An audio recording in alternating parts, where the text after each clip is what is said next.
Alors, on utilise le repère de Freinet dans le cas du mouvement circulaire. Donc, un premier exemple ici avec la trajectoire circulaire d'un objet. Et je vais déjà déterminer le centre du cercle. Donc, pour ça, j'ai tracé deux cordes. J'ai repéré le milieu des deux cordes. Et en fait, je cherche ensuite l'intersection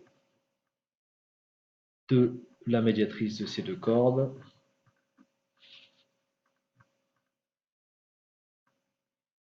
Voilà. Et ça permet de repérer le centre du cercle, donc le centre de la trajectoire. Alors, je vous rappelle qu'on peut représenter le vecteur vitesse instantané lors du mouvement de cet objet ponctuel. Le vecteur vitesse est systématiquement tangent à la trajectoire, c'est-à-dire finalement perpendiculaire au rayon du cercle. On trace le rayon du cercle en plusieurs points, voilà. Tout simplement pour qu'avec l'équerre, je repère la tangente au cercle et que je puisse de cette manière déterminer le vecteur vitesse. Voilà la direction de ce premier vecteur vitesse au point que je peux appeler main et je peux appeler ce vecteur vitesse V1. Vous observez que la distance parcourue entre chaque instant est constante, donc il s'agit d'un mouvement circulaire et uniforme. Donc je trace un vecteur en ce point qui représente le vecteur vitesse et qui va avoir une longueur puisque la valeur de la vitesse est la même. Donc ça c'est V2 en M2. En ce point que j'appelle M3, je peux représenter le vecteur vitesse. Il est toujours tangent à la trajectoire perpendiculaire au rayon et sa longueur est la même que celle de V1, de V2, V3. Donc ces trois vecteurs ont la même norme puisque la vitesse est identique, mais en directions différentes. Ils ont en commun d'être tangents à la trajectoire. Alors, que nous dit le repère de Freinet? Il nous dit que le vecteur accélération a en fait deux coordonnées, deux composantes. Une qui va être normale à la trajectoire, suivant le vecteur n, et une autre qui va être tangente à la trajectoire suivant le vecteur t. Parfois, on parle aussi du vecteur u et du vecteur v. Donc, je vais vous indiquer le repère de Freinet ici. Donc, le vecteur n, c'est un vecteur qui est radial, qui est dirigé suivant le rayon et qui a pour sens vers le centre de la trajectoire. On dit qu'il est centripète. Ça, c'est le vecteur n. Le vecteur t, comme tangent, a pour norme 1, il s'agit de deux vecteurs unitaires, mais lui, il est tangent à la trajectoire.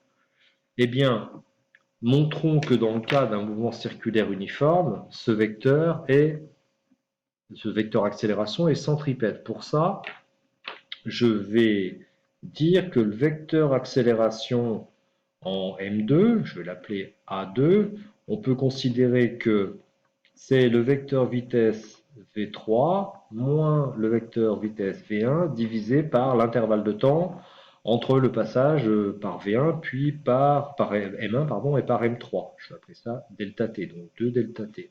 Et je fais faire à nouveau une construction graphique comme j'ai déjà eu l'occasion de le faire. Donc, voilà le vecteur V3. Je le reporte ici.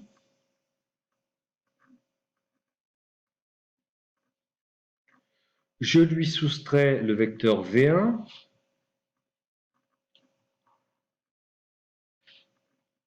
Donc, ceci est V3, ceci est l'opposé de V1, donc moins V1. Et donc ici, j'ai la somme vecteur, c'est-à-dire V3 plus moins V1, que je pourrais appeler le vecteur delta V, variation du vecteur vitesse. Je viens de représenter le vecteur V3 dans le vecteur V1.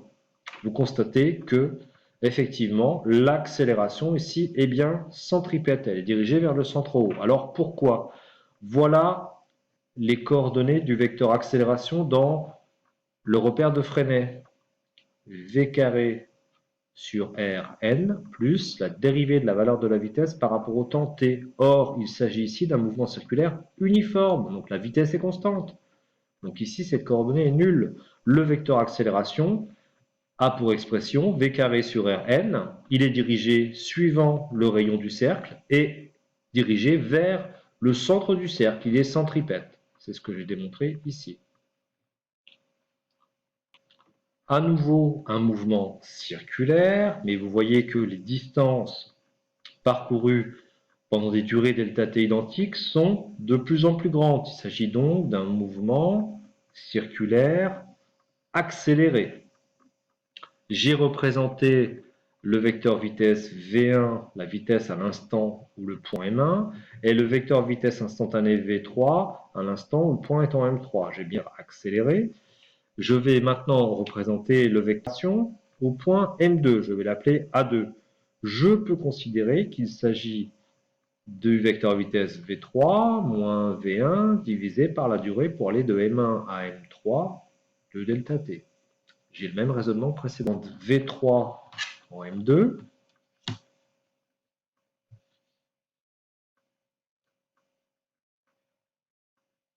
Je lui ajoute moins V1. Voilà V1, V1. Et je représente ici le vecteur delta V, V3 moins V1.